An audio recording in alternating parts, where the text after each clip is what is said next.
जितना हमारा शास्त्र का अध्ययन है, लेकिन श्रीमद् भगवद गीता अध्याय 18 और श्लोक नंबर 19 और श्लोक नंबर 20, पहले उनका गायन और फिर उनका संक्षिप्त विश्लेषण। आइए पहले गाते हैं। ज्ञानम कर्म च कर्ता च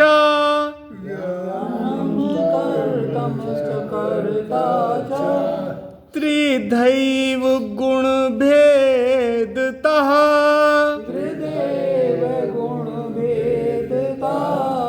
प्रोच्यते गुण संख्याने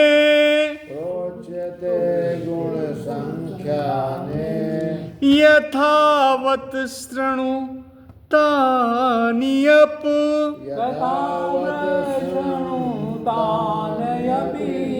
सर्वभूतेषु येनैकम्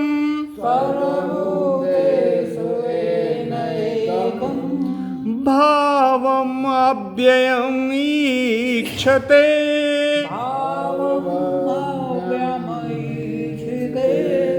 अविभक्तं विभक्तेषु तज्ज्ञानं विद्धि सात्विकम्।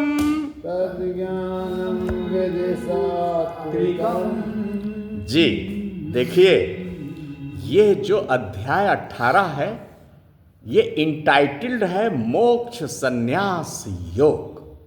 और आप जानते हैं ये श्रीमद् भगवत गीता के 18वां जो अध्याय है उसका एपिलॉग है, उपसंहार है। गीता यहाँ मानो अपना अंतिम परम वाक्य लेके आती है, इसलिए इस अध्याय का हर श्लोक हम सभी के लिए बहुत महत्वपूर्ण है कई कारणों से। पहला कारण यह है कि अभी तक 17 अध्यायों में जो भी तत्व विवेचन हुआ है उसका इसमें समराइजेशन है। इसमें कर्म भी है, इसमें ज्ञान भी है, इसमें भक्ति भी है और इसमें शरणागति का चरम परम शिखर भी है। तो इसलिए ये अध्याय हम सभी के लिए श्रवणीय है, परम श्रवणीय है और हम सबके लिए बड़ा अनुपालनीय है, क्योंकि इसमें गीता के सर्व सिद्धांतों का समावेश हो गया है। अब यहाँ जहाँ इस समय हम चल रहे हैं तो देखिए, एक यहाँ इसमें शब्द आया है 19वें में, गुण संख्याने। ये गुण संख्याने है सांख्य दर्शन, सांख्य शास्त्र। ये हमारे यहाँ आप देखते हैं कि 6 दर्शन हैं, जिसमें सांख्य और योग है, न्याय और वैशेषिक है, पूर्व मीमांसा और उत्तर मीमांसा है। तो 6 we have got 6 schools of thought. तो ये जो सांख्य दर्शन है इसमें हम आपको बताएं कि सबसे सुंदर प्रकृति का वर्णन हुआ है। 2 मुख्य सिद्धांत उसमें आए हैं, एक तो प्रकृति का सिद्धांत है और दूसरा पुरुष का सिद्धांत है। 24 प्रकृति तत्व हैं और 1 पुरुष तत्व है, तो सारे मिलकर के उसमें 25 तत्व हो गए हैं। तो इसमें आप जो ये पद आया है गुण संख्याने, तो इसको आप समझें ये कि हमारे जो 6 दर्शन हैं, 6 दर्शनों में भगवान वासुदेव श्री कृष्ण यहाँ सांख्य शास्त्र का वर्णन कर रहे हैं। क्योंकि सीधे सीधे आप देख रहे हैं सांख्य शास्त्र तो नहीं लिखा हुआ है, गुण संख्याने लिखा हुआ है। तो ये गुणों की संख्या कहाँ आई है, ये आपको तो मैंने देखा जितने भी भाष्यकार हैं वो इस पे मौन हो गए हैं। लेकिन इन्होंने स्वामी चिन्मयानंद जी ने गुण संख्याने में सीधे सीधे सांख्य शास्त्र का वर्णन कर दिया है। गीता प्रेस की जो अधिकांश व्याख्याएं हैं वो गुण संख्याने को गुण संख्याने कहकर एक शास्त्र कह देती हैं और ये स्पष्ट नहीं करते हैं आखिर ये शास्त्र कौन सा है। लेकिन स्वामी चिन्मयानंद जी ने बड़ी स्पष्टता से इसको सांख्य शास्त्र का नाम दे दिया है। अब आइए आगे बढ़ते हैं। तो सांख्य शास्त्र ने जो प्रकृति वर्णन की है इसका मैं आधार इसलिए आपको बता रहा हूं क्योंकि अब हम लगातार जो जिन जिन श्लोकों की व्याख्या करेंगे उनमें यही विधि चलेगी जो अब यहां प्रारंभ होने जा रही है। 3 सत और रज और तम जो 3 गुणों से मिलकर प्रकृति बनती है, तो उसी के अनुसार यहाँ ज्ञान का वर्णन होने जा रहा है और कर्म का वर्णन होने जा रहा है और कर्ता का वर्णन होने जा रहा है।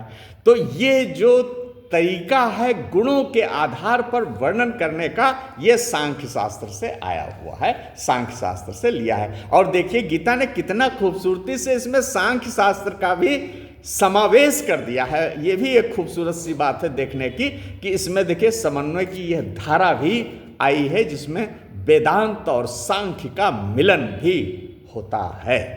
तो देखिए अब गुण भेदता, सांख्य शास्त्र ने 3 प्रकृति के गुण बताए हैं, सत्व, रज और तम। तो वही यहां पद आया है गुण भेदता, वही 3 गुण वो आया है ना, त्रिधैव, त्रिधा एव गुण भेदता।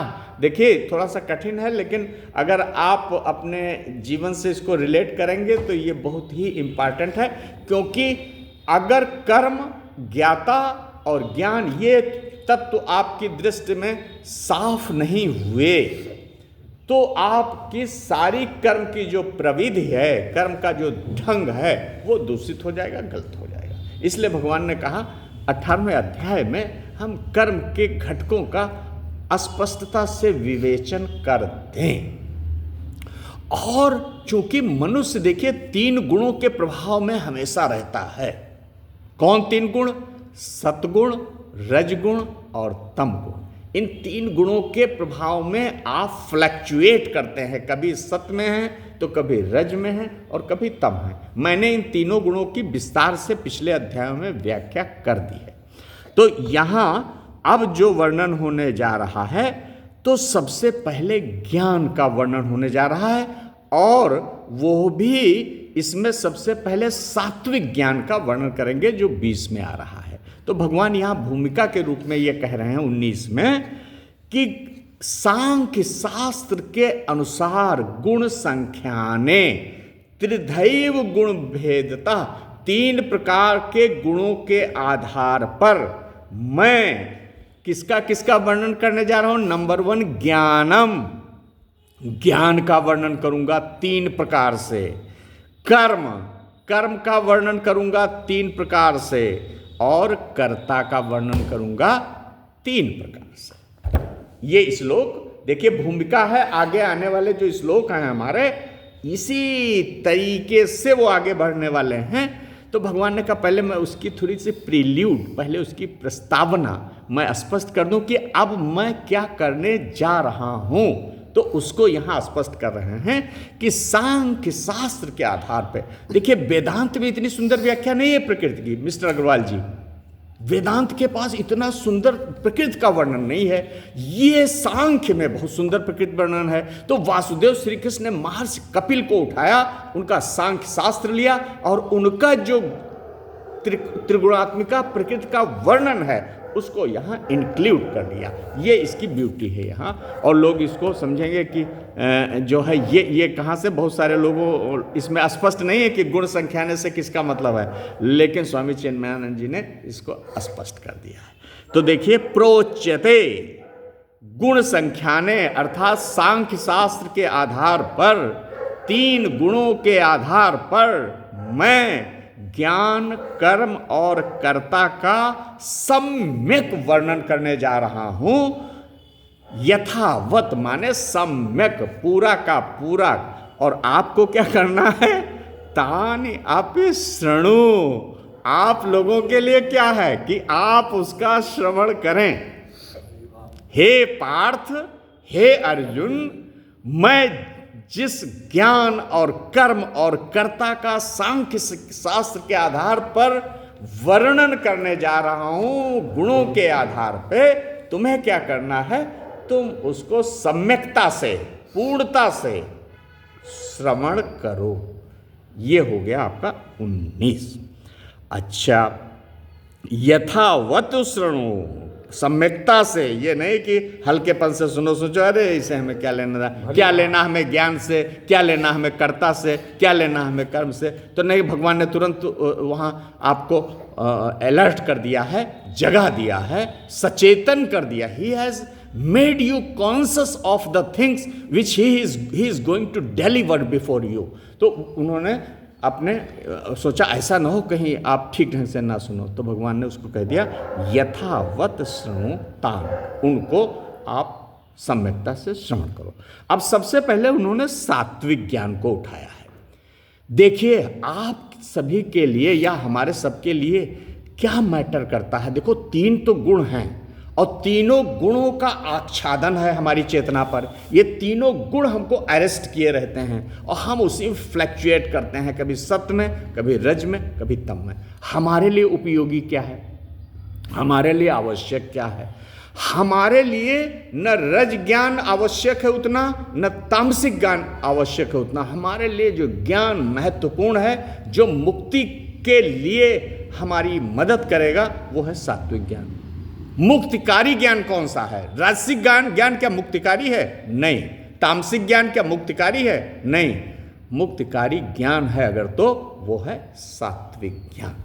तो यही यहाँ हमारे लिए जो गीता का मैसेज है वो ये है कि आपको सात्विक ज्ञान में रहना है, आपको सात्विक कर्म करने हैं और आपको सात्विक कर्ता बनना है। ये है इंपॉर्टेंट चीज है। यही गीता आपको यहाँ समझाने जा रही और यही हमारे लिए मैसेज है। क्या इसमें आपके लिए ये मैसेज है कि आप तामसिक कर्म और तामसिक कर्ता और तामसिक ज्ञान ग्रहण करो? नो। राजसिक करो? नो।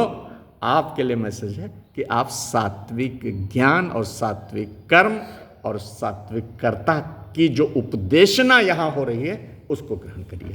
यह है तो सर्वभूतेषु एनैकम भावम अव्ययम ईक्षते। देखिए ये जो परिदृश्य है, जो सिनेरियो है, जब आप इस संसार को देखते हैं तो है क्या, यहाँ क्या एकता दिखाई पड़ती है? कहीं नहीं एकता दिखाई पड़ती।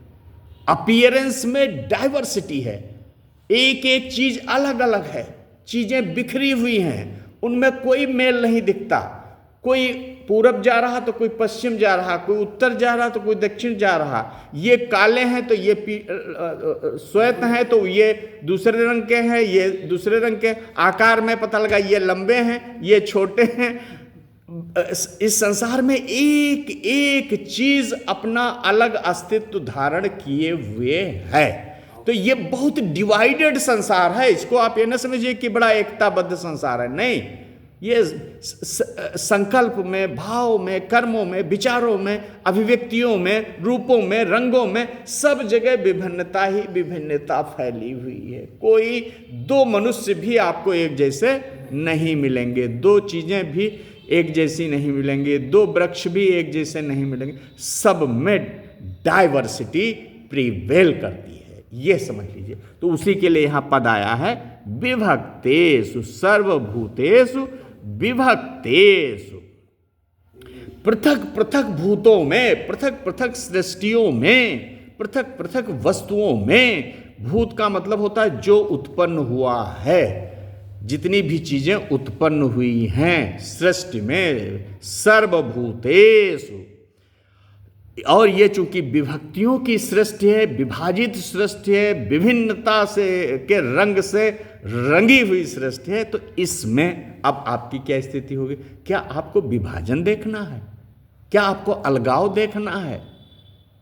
क्या आप डाइवर्सिटी का विजन लेके चलेंगे? नहीं, ये सात्विक ज्ञान नहीं है। अब इसमें क्या देखना है?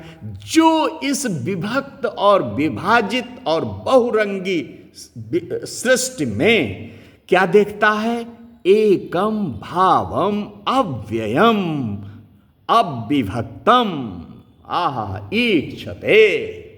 इस अनंतता से जो विभिन्नता यहाँ सजी हुई है, जो अनंत विभिन्नता है, उसके अंदर जो एन माने जो व्यक्ति, जो चेतना, जो मनुष्य, जो जिस ज्ञान से, अब यहाँ चूंकि ज्ञान का वर्णन है इसलिए आप यहाँ जिस ज्ञान से ये कह दीजिए। एन, जिस ज्ञान से, जिस चेतना से, जिस दृष्टि से क्या देखते हैं? उस अनंत विभिन्नता में एक अनंत अविनाशी ईश्वर को ईक्षते देखते हैं। ठीक, अब आप समझ रहे नहीं? Is it clear? I think it is very clear. वही- कितनी बढ़िया बात है। वासुदेव ये का- सात्विक ज्ञान का वर्णन है कि वासुदेव अनंत सर्वमिति का विभिन्नता के अंदर, विश्लेषण है ये। वासुदेव- अनंत विभिन्नता के अंदर विभिन्नता को आप पार कर जाइए। देखिए, विभिन्नता पे खड़े रहोगे तो वो सात्विक ज्ञान नहीं होगा, उसी में फंस जाओगे। उसी में फंस जाओगे, उलझ जाओगे, गिर जाओगे, पतन आपकी चेतना का हो जाएगा। तो ऐसी स्थिति में उस अनंत विभिन्नता में जो एक परमात्मा को अविभक्तम, अनडिवाइडेड, जो डिवाइडेड में अनडिवाइडेड भगवान को ईक्षते, देखता है, एक अव्ययम भावम अविभक्तम देखता है, तत्ज्ञानम, जिस ज्ञान से देखता, देखो ये ज्ञान दृष्टि है, उस ज्ञान को सात्विक कहो।